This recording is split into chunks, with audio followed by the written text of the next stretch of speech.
India, Italy, Thailand. Cuisine powerhouses which benefited from a history of massive trade and shipping. But what about a country that had no such history? A people isolated in the endless evergreens of the deep north, living peaceably off their land until the outside world came abruptly knocking. A secret in the woods. Could their food be any good? It's an issue I'm going to explore in a country called Finland, as I move from her cities to her coasts and profoundly into the forests. In local style, I'll pull my food from the carts, the sea, the earth, and the udder. Yeah, you're doing so good in there. I will explore the mystery of unique Finnish alcohol, rising cities, and monstrous creatures. And perhaps, when this wild ride is over, I'll find the next great global dish.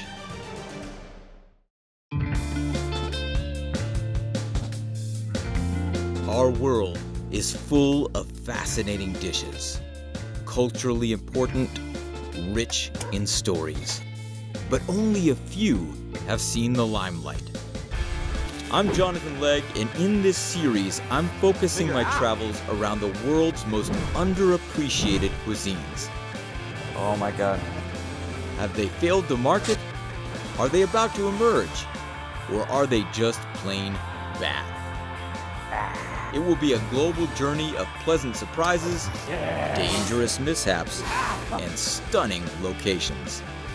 On a quest to uncover food unknown.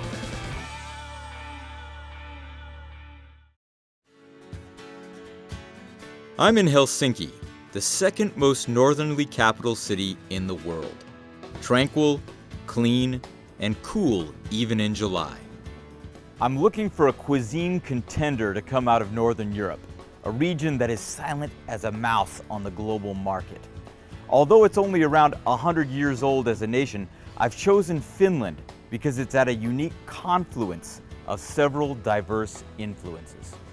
From the west, you have Sweden, which ran the show here for almost 600 years and established this city to compete with Tallinn across the bay.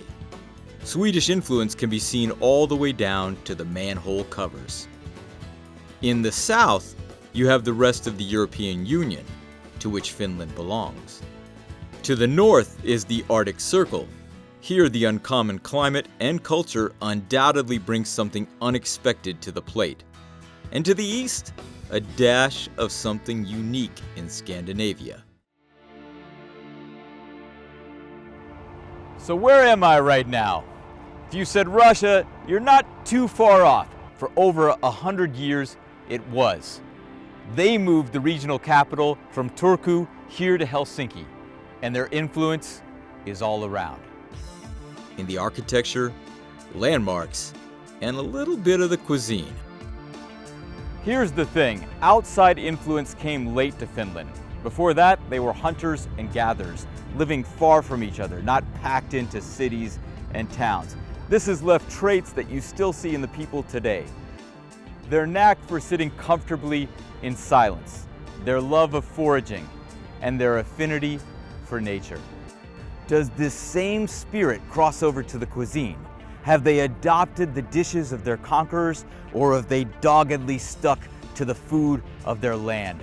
Finland is a mystery, completely off the global radar, but I'm on a mission to put it on mine. An interesting quirk about travel is that if you put yourself on an open schedule and you keep your mind curious, good things come to you. In Cambodia, a casual roadside stop revealed the local delicacy of fried tarantula. In the Philippines, a jungle survival course introduced me to the best dish I've ever had there. In Paris, a group of vampire aficionados led me to an amazing steakhouse hidden behind a metalhead bar. On this Helsinki morning, while languidly admiring the beauty of Senate Square, something delightful comes to me once again. Hello. Hey! Hi. Hi! What's this? It's raw porridge bite. A raw porridge. Yeah. Wow, you're like out of a dream. I'm hungry. Oh yeah. I have one porridge called Blueberry Dream. Blueberry dream. You want to try? It's meant to be. Absolutely. This buoyant entrepreneur is Evelyn Harala, who has created Puurola. Here? Ooh la la. Now, I don't want to eat any tourist food. Is this traditional Finnish stuff? Yeah, it's traditional Finnish. We like to eat porridge. That's a little bit modernized version of it. Evelyn's porridge is made raw, without cooking, using organic oat and chia seeds, and naturally sweetened with banana in the blend. Wow. And when I think porridge, I think prison food or orphanage food. Something that's just kind of thrown out there, completely bland, with an odd texture. But this is filling yet not heavy, refreshing, cool on a summer day, sweet but not over the top. My food quest is already off to a fantastic start. With the steady burn of porridge, I set off to find more Finnish cuisine. It turns out the food cart thing is booming in Helsinki. In this park, not too far from the old Olympic Stadium, I find another, making Karelian pies, an Eastern-inspired dish eaten straight and simple, or fancied up with a little salmon. So this is the traditional one. You have butter and egg in it. All right. And don't be cheap on the butter. You Yeah. put a lot of it. Go heavy. And this is kind of a modern twist with a horseradish pastry and cold smoked salmon. And that brings a bit of a kind of like a Japanese influence into it. Cold Right. smoked salmon and salmon in general is very common in Finland. We eat that a lot. But traditionally, Karelian pies are not eaten with salmon.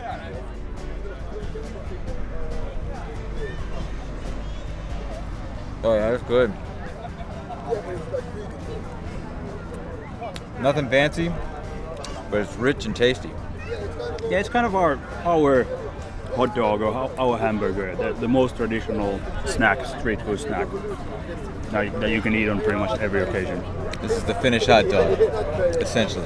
Kind of yeah.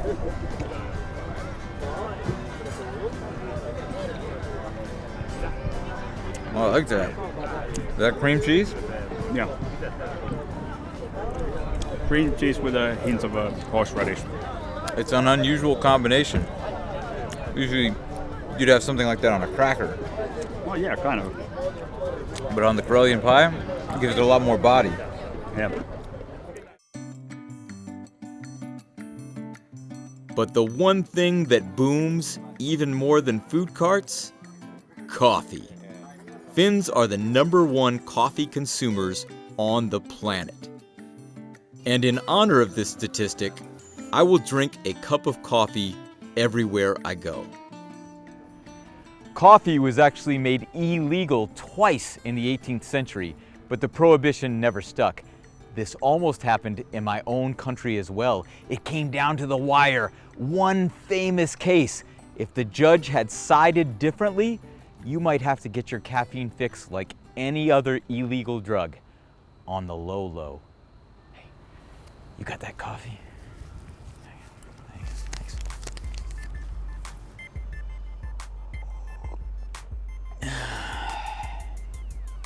But there was a prohibition that did stick in Finland. A story that I uncover in this curious, if not a touch morbid, little shop.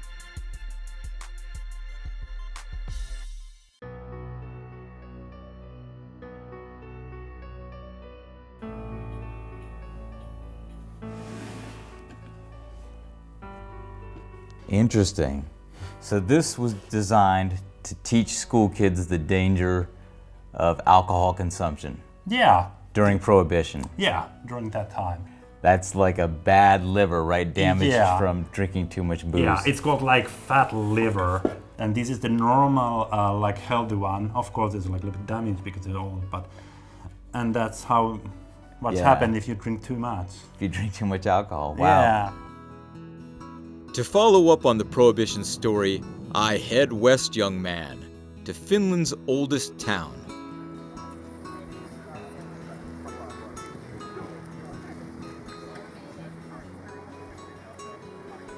Turku is an easy breezy kind of place. Although it's Finland's oldest town, even its medieval quarter looks fairly modern, the result of several great fires. The lazy Aura River is the spine of the city. On a summer day, locals meander and relax by her banks. A walk down the water will lead you from a majestic castle to a prodigious maritime museum, replete with gorgeous old ships and a collection of over 300 classic outboard motors. Just a little farther down the river, you'll begin to see proud Turku Cathedral rising up above the lush trees. This here is one lucky church. It survived 20 of 30 great fires that ravaged Turku, and it lived through 6 wars. Perhaps it's all that soul power that pushed the flames and the bombs away, considering there are about 4,000 bodies buried underneath it, including one of a rags-to-riches, Cinderella-like Swedish queen. Let's go inside and see if there are any nuggets to be found. The air inside the vaulted ceilings is cool and still. A lazy organist waits for closing time. Yeah, buried amongst all these very typical church frescoes is a really interesting one. Here you have the King of Sweden and Bishop Henry baptizing the pagan Finns in 1155. Now think about that. Constantine made Christianity the religion of the Roman Empire in the 4th century. That's a long stretch of time until it came to the Finnish people, and it says something about them today, how it's a young country, how it's a largely rational, agnostic, atheist country, and why it was so heavily influenced by Sweden and Russia.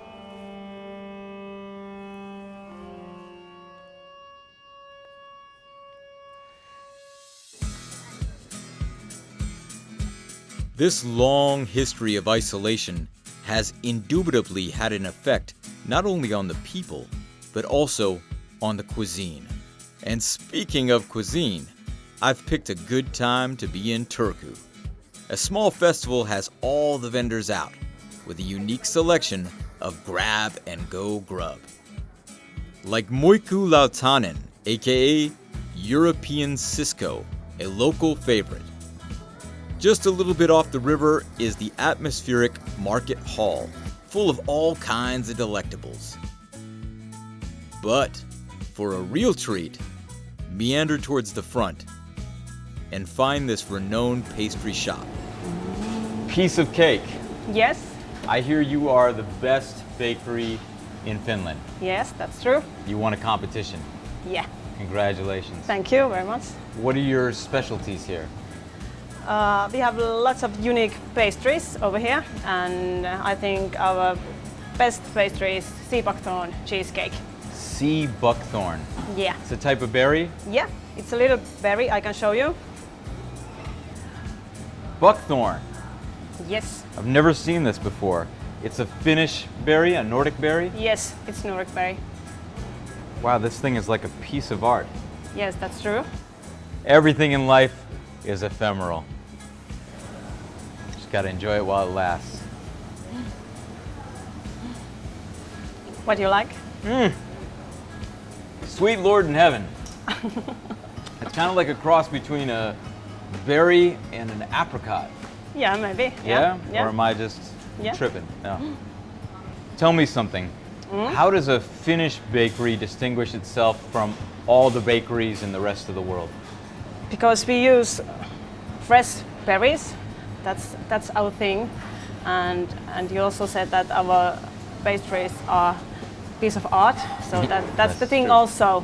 There's always something, There's always something something. special. Right. Yeah, yeah. Yeah, Finland is sort of known for its berries. I'm hearing that from Yeah. everybody I talk to. Yeah. Everybody not brags, but they sort of just state, like, our berries are pretty good. Yeah, and we use all of berries: strawberry, blueberries, raspberry. and that's sea buckthorn berry also. Sea buckthorn. Yeah. Well, the day is early and already I've had a novel experience in my life. Never had buckthorn before. Yeah. And I'm not sure I've ever had a pastry this pretty.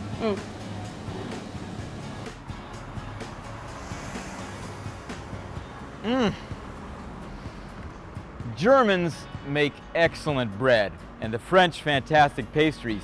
You know this because it's the talk of the town. But Finns are also superb bakers. You don't know this because here they don't really like to toot their own horn. Locals hold themselves to a high standard, but they don't really make a fuss about it. That was good. And now with my mouth dry as an autumn leaf from all that cake, I've got to get something to drink. Thankfully, I've got some options. Bar culture is different here in Finland.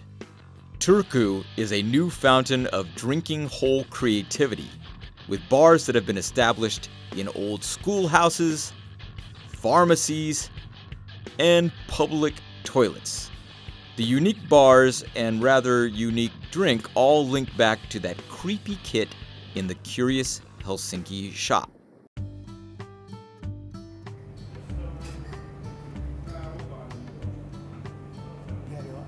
Kiitos. Finland, like the United States of America, had prohibition.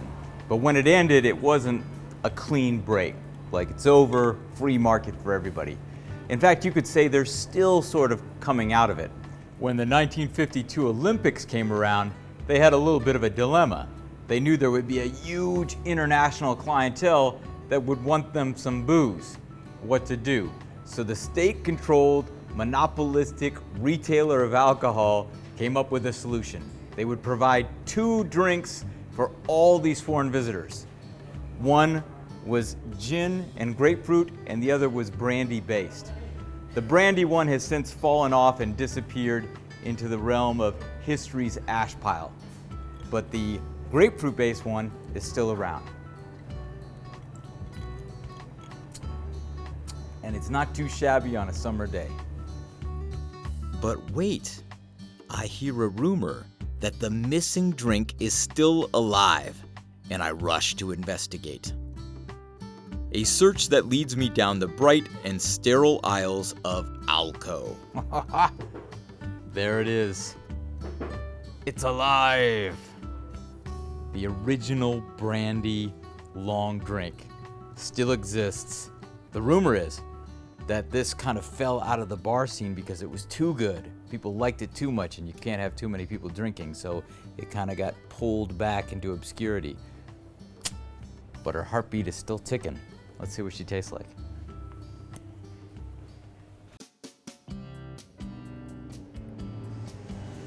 Let's do this.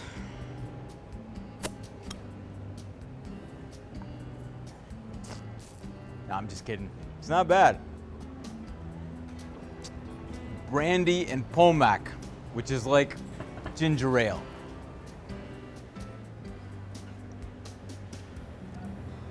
You know, it's very similar to the other long drink, which is strange because they have different ingredients. 5.5% alcohol, but still super smooth. Like a soda with just a tiny bit of bite. I can see why the Olympic crowd may have gone gaga for it. Now, there are a lot of tempting beverages in the bar scene, in the alcohol store, and you know I like that coffee. But there is one drink you absolutely must try and savor in Finland, and it comes straight out of your hotel sink.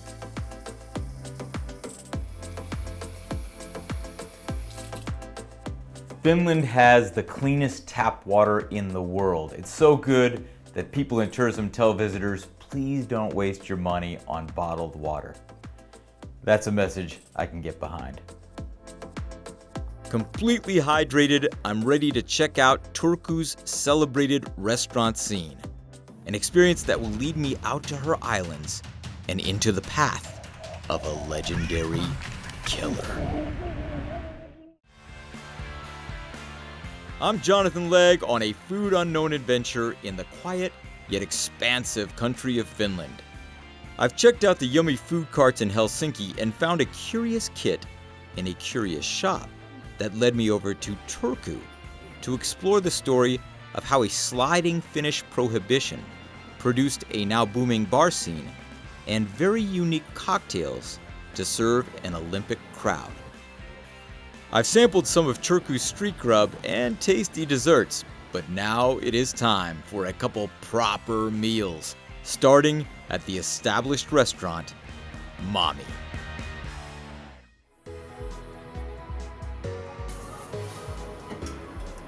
The presentation is so beautiful I hardly want to touch it. You ever been in that spot? But I'm starving, so I will. First time I've had European whitefish, which is in the salmon family.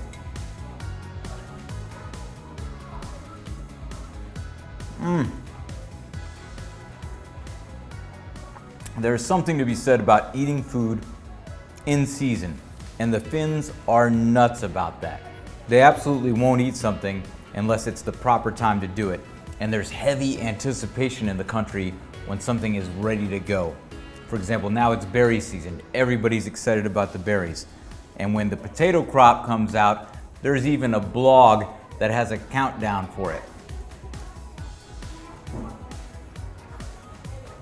And I can see why they're excited. These new potatoes are rich, buttery, a little salty, and absolutely feel like the most wholesome thing you could put in your mouth.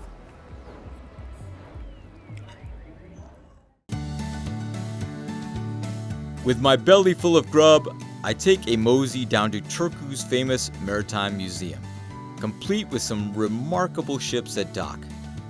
Farther down the river, squatting like a bookend on the city, is the formidable castle. With a bit of cajoling, I get myself a go at old school archery. A slightly wonky attempt. But back inside the castle walls, I did excel at my specialty, spotting inconspicuous curiosities.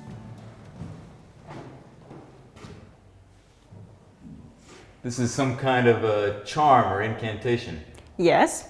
During the mid-1500s, when they got these big windows in outer walls, they were a little bit scared that some evil spirits could fly through windows and make harm to the people. So if there were labyrinth or maze here carved on the wall, they think that The spirits spirit could just would get caught in the maze. Yeah. And So wouldn't they come had in to- the castle. Yeah. Yes. That's a clever attempt. Yeah, they tried actually. Yeah. As the sun begins to wane in Turku, I find myself hungry once again. Solution? Koski's restaurant, where a set sampler menu exposes me to all kinds of amazing creations. Eric, tell me about your philosophy as a chef. What are you trying to accomplish here? I'm trying to accomplish a nice restaurant that we can do our own kind of thing, and we are making like the ingredients is the number one our restaurant. And how do you think Finland can distinguish itself and market itself on the world scene? Basically the same answer, the berries and mushrooms and everything what comes from the nature. Right, say this food is natural, it's fresh, it's clean, and it's pure. Yeah. It seems And like it to me. simple. And simple. Yeah. I think you nailed it. Oh, thank you. And your restaurant lives right up to that philosophy. Exactly what you said is what you delivered. Yeah. And I appreciate that, Yes, man. thank you. Thank you. The food at Koski, like Mommy, was fresh and clean. The seasoning was mild, which lacked razzle-dazzle, but allowed the subtle, natural flavors to arrive on my taste buds. A pattern is emerging. I'm now curious to learn more about the fish. And as we are both by the sea and a remarkable series of islands, I have a splendid opportunity.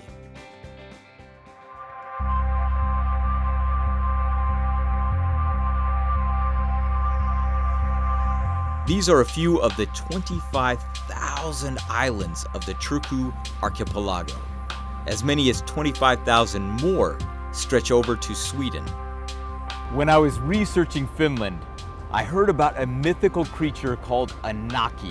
which is kind of a cross between a mermaid and a Japanese kappa.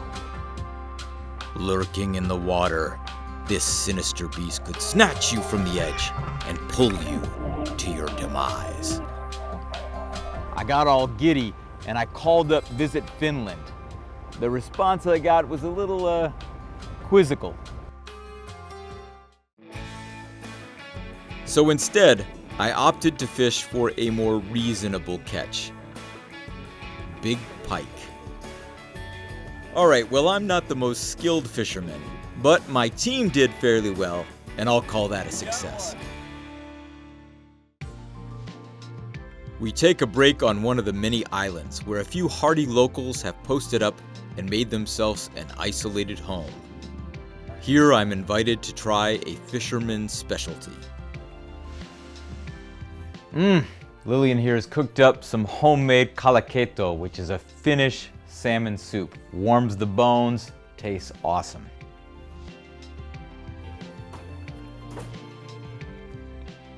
Kalaketo to the Finns is sort of like chicken noodle soup is to Americans. But instead of those little fish-like crackers that you might throw in, you have this awesome dark bread. It's just a little bit sweet. You put on a lot of butter, and I got no problem with that, and then a little bit of cheese. Voila.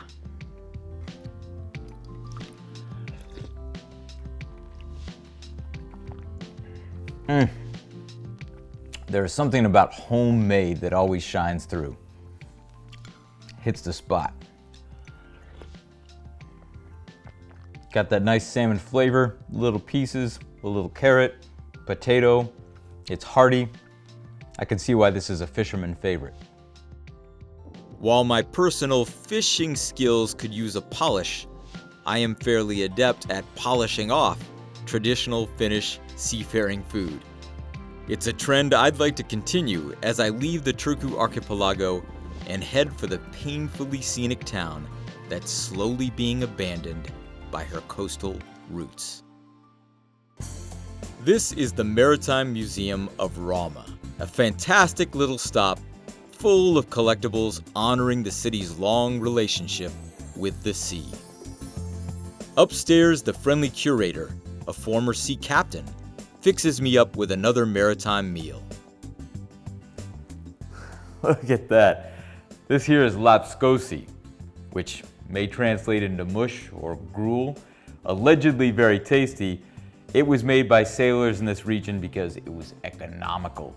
They would take potatoes, turnips, whatever they had on hand, cook it in the seawater, and then throw most of that water out. If they had something extra, a little meat, a little fish, they'd throw it in there too.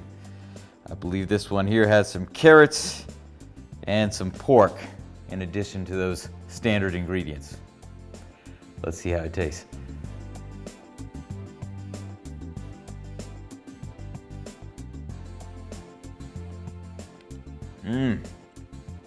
This is the kind of food I wish I would have known how to make back in college, instead of all that macaroni and cheese and top ramen. Something economical, tasty, and good for you. Hits the spot. As I leave the museum, I can't help but to feel a little bit sad. Such a nice team of people who've created this space, honoring something that is gradually deserting them. That's right. The sea itself is leaving Rama, and it's not the only one saying goodbye. Take this meandering little creek, quite romantic. But back in the 16th century, this was a navigable river. Pretty soon, it won't be here at all.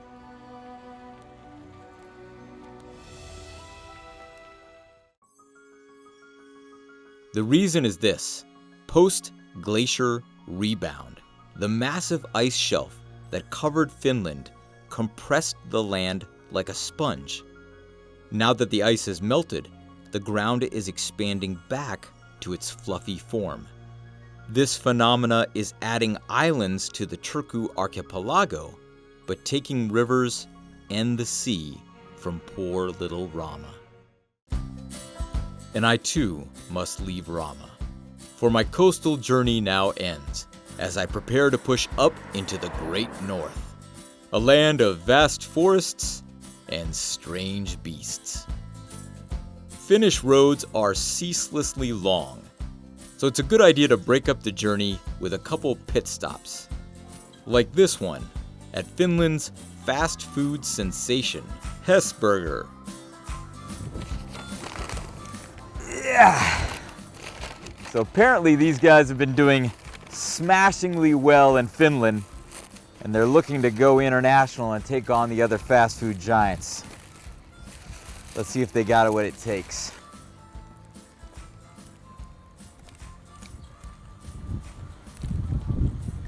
They could have been a contender.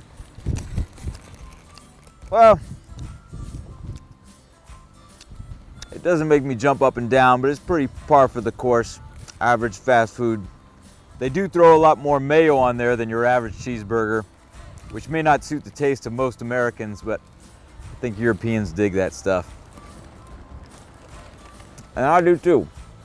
Gives a little more oomph, a little more bang for your buck.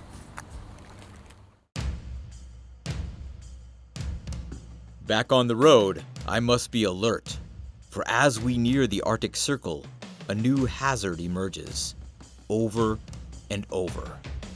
Reindeer, leaping out of the forest and meandering over the highway like they couldn't care less. But I care. That's what leads me here, to a small reindeer ranching operation that's been going for generations. It's breeding season in the area of Ruka-Kuusamo. All reindeer, now free to feed, fornicate, and foster children in the forest, will later be herded into a place like this. Palosari, a reindeer ranch possessing just a few residents in the summer season. So you have the reindeer around here? Yeah, I have some. Can we have a look? Most of our reindeers, they are in the forest now. Mika lets me in on one of her few summertime activities, milking a female reindeer.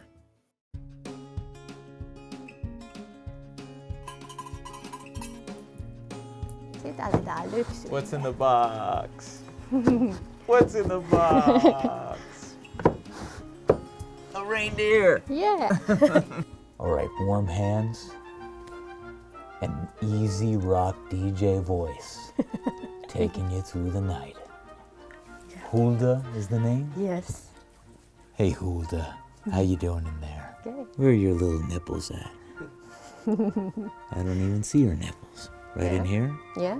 I'm just gonna feel around here a little bit, Hulda. Yeah. I got one. Cruise through the night with DJ Johnny Holiday. Here we go. Am I pinching you, babe? Does that feel all right? Hulda, you smell so good. Like the forest.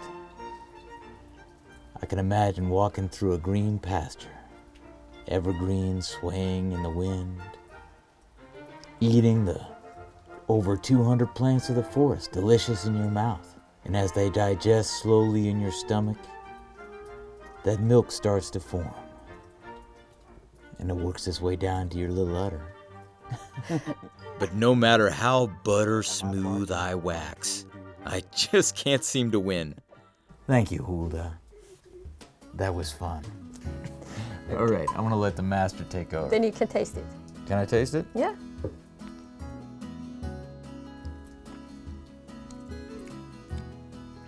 Yeah, there's flavors in there I've never experienced in milk. It's softer, it's like a cotton ball in your mouth, but nuanced with all kinds of forest flavors. Back in a traditional lodge, under a halo of dark smoke, my little drop of reindeer milk is added to a bunch more and then used to make pancakes topped with homemade lingonberry jam. The only place in the world you can get a reindeer milk pancake. You know, with normal pancakes, no matter how well they're made, how bougie the restaurant, you can always sort of detect the grains of the flour. But inside a slightly crunchy exterior, it's like butter. Something about that reindeer milk makes it as fluffy as a cotton ball. The reindeer milk makes a great addition to the pancakes and the coffee. But how about the reindeer itself? I've become a little too intimate with this silly gang. So to explore this northern delicacy, I travel over to the cozy lodge at Rukatontu, where I meet Mari Hurtia. Together with fellow chef Sami, a special meal comes together. European Cisco is cooked as an appetizer, and a variety of mouth-watering sides are whipped up as clean lake air drifts over the terrace. But the centerpiece of this feast will be healthy cuts of reindeer, pegged to a wooden board and placed just above the edge of the fire. Rather than a consistent burn, an occasional flame will lick the meat. It's a barbecue style I've not yet tried, but I am eager to sample.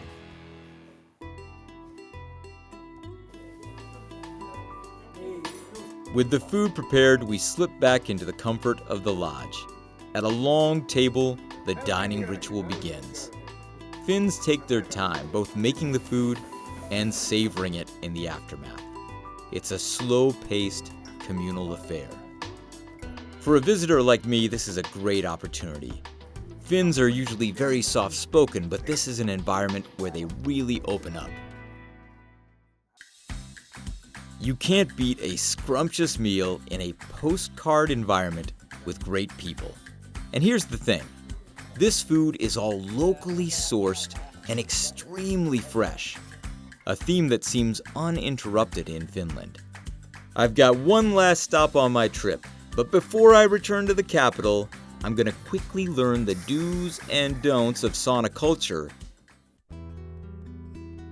Before heading south, I would be remiss if I didn't indulge in Finland's most sacred culture, the sauna.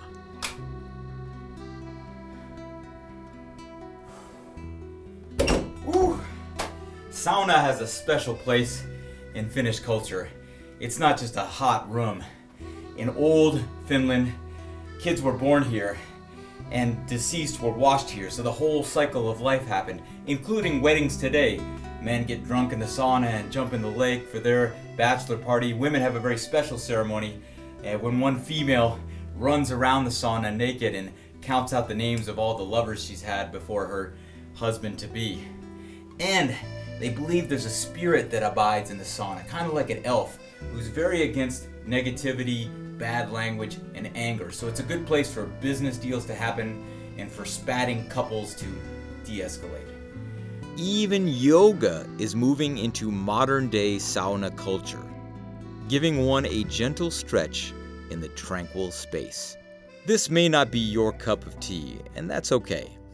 But there is one activity you really can't skip. Jumping in the lake is a key part of the experience. Hot to cold water is becoming trendy in the mainstream, but the Finns did it way before it was cool. And they still do it better.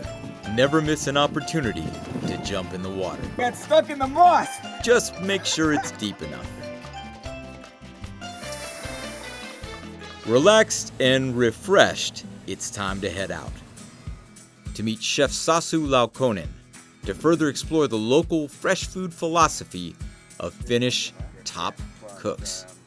At his award-winning restaurant Sommelier, Sasu utilizes parts of plants that are often discarded to create wonderfully inventive dishes. It's a technique that demands healthy organic produce, most of which he gets from his Helsinki community garden, full of blossoming berries and robust crops. I'd say this cauliflower is a perfect example of what we've been talking about and what my principles have become. Because normal conventional farmers, all of these leaves would be sprayed. Right. Like, so that bugs would not attack this tiny little center here. It's like just bigger than a golf ball. So they're basically protecting this part to sell it. Yes. which makes all the rest of the plant inedible. Totally. Yeah, yeah. But you cook with these. I love to cook with these. I would never consider cooking with all these. I guess I'm indoctrinated, you know, that But most this is are. the only part you eat, and Of you course. throw away everything else. Of course. But my reason to go organic is where you can use the whole plant. So it doesn't, you know. Now I feel like I really get it. Cool. But it's the same idea with animals. I mean, the fish bones you can use for soup, meat bones you can do sauces and whatever. So From nose although to tail. you're paying less for the conventional food, you're using a lot less as well. So it's worth those extra dollars to get the organic primo, and you can use the whole thing. Yes. As fresh as this food is, the Finns go even one step better, connecting this cooking with an activity they have done for centuries. For my last act in Finland, I take a scenic ride to a small island outside of Helsinki with Michelin star-rated chef Yoni Toivainen. Here I'll explore a quintessential Finnish activity. Everyone in Finland knows someone who owns a cottage, either here at the sea or one of the country's thousands of lakes. Chilling at the cottage is the quintessential summer experience. Here they sauna, swim, and play. Oh, and they do one other thing as well. They forage. There are over 250 edible plants in Finnish forests. And I'm picking them with a guy who has written 2 books about cooking with wild ingredients. Is it a problem we're picking this? This is national forest, not somebody's property. No, it's not the problem in Finland. We have this thing called every man's right, that it's legal to pick anything, wild herbs, berries, mushrooms, in anybody's property. Really? Yeah. So anywhere in Finland, you can go to any land and pick wild food. Yeah. No one's gonna come out with a shotgun and say, "Get off my land." Yeah, might come, but it's not legal. But legally you have the right. Yeah. Once you get into foraging, it becomes a fun activity. It's bountiful, this little island forest. Got a heap of strawberries, some chive, sorrel, and ice plant. A bunch of blueberries over there too. You can almost live out your life here.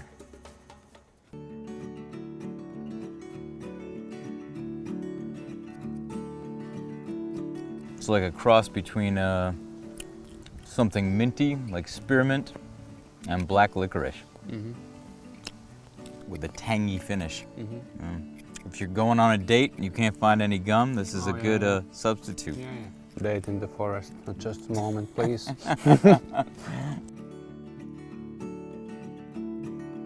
It's amazing that anyone would figure out you could drink this, but not that or not this. But I guess we have to thank our ancestors who over millions of years and probably thousands and thousands of deaths have tried all the wrong ones and determined what's edible and what's not. And now we benefit from their trial and error. So these are juniper berries. Yes. And from this, all gin is born. And it's also great spice for the game, like for the reindeer, for the elk. Gives it a little pizzazz. It's quite strong taste, but it works well. Wow, look at this. It's super cute, like an inspirational poster. Little cutesy baskets full of bright fruits, herbs, but then you add this and it's a hearts. I saw your setup here, man, and I thought, you ate all the corn off the cob already. What are we doing with the husk? But it's a honeycomb, huh? Yeah. How about that? I've never seen a honeycomb shaped like that before. Yeah, but it's not honey inside, it's this larvae that you can eat. Whoa, bee larva. You can eat these?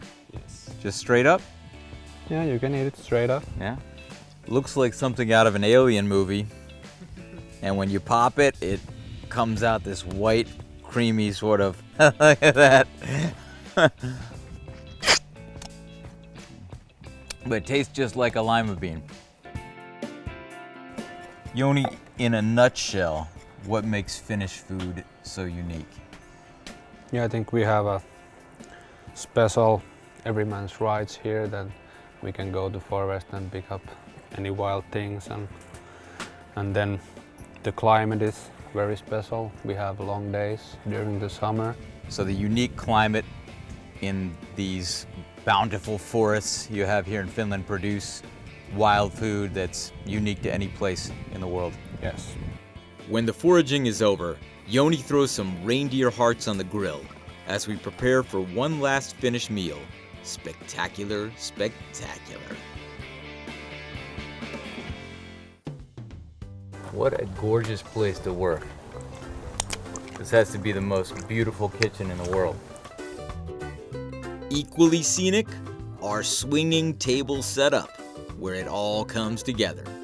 So this is it, everything we pulled out of the wild and the hearts pulled out of the reindeer come down to this dish. Yeah. Well, let's see what happens. Hyvää rakkahalua. Ai, kiitos. Samoin. Cheers.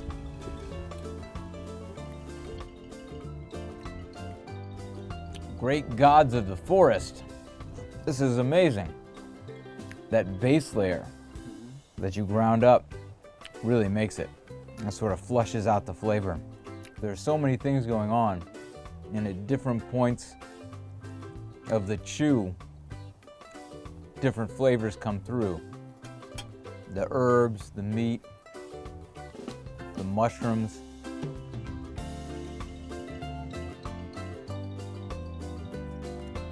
And the crispy bee larva, yeah, give it a little crunch. Yeah. I've really never had a dish before that shifts so much in your mouth.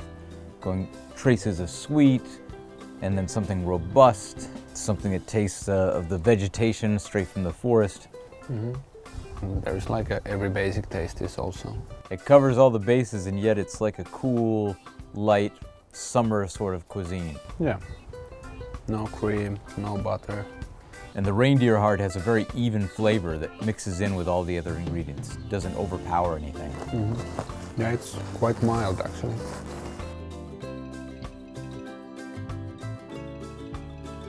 After the meal, Yoni and I share a little sauna with all the trappings.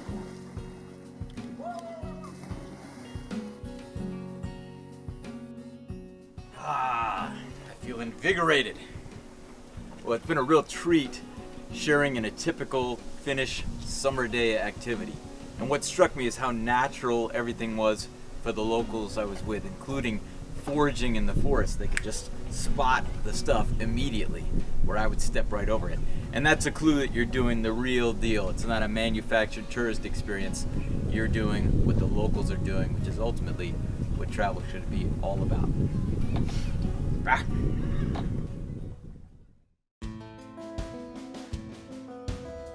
And that too summarizes Finnish cuisine, a food unknown to the world, but celebrated by the locals who pick it, farm it, fish it, and raise it in the natural way.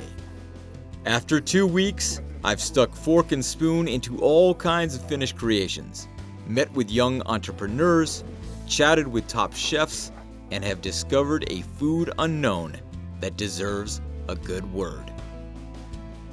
So is it possible to eat well using only locally sourced and seasonal food? Finland says yes. Usually I come out of a vacation with a full tummy, but feeling bloated like a factory farm chicken. After 2 weeks here, I still feel as spry as a reindeer and as clean as a forest blueberry. Now, if cuisines were superheroes, Italy, Thailand, and India might be Superman, Thor, and the Incredible Hulk. Finland might be like Robin. No remarkable power, but clean, wholesome, and a winner. You feel good rooting for him. And in that sense, it sort of represents the country and the people as a whole. If you're headed for dinner, you couldn't ask for a better sidekick.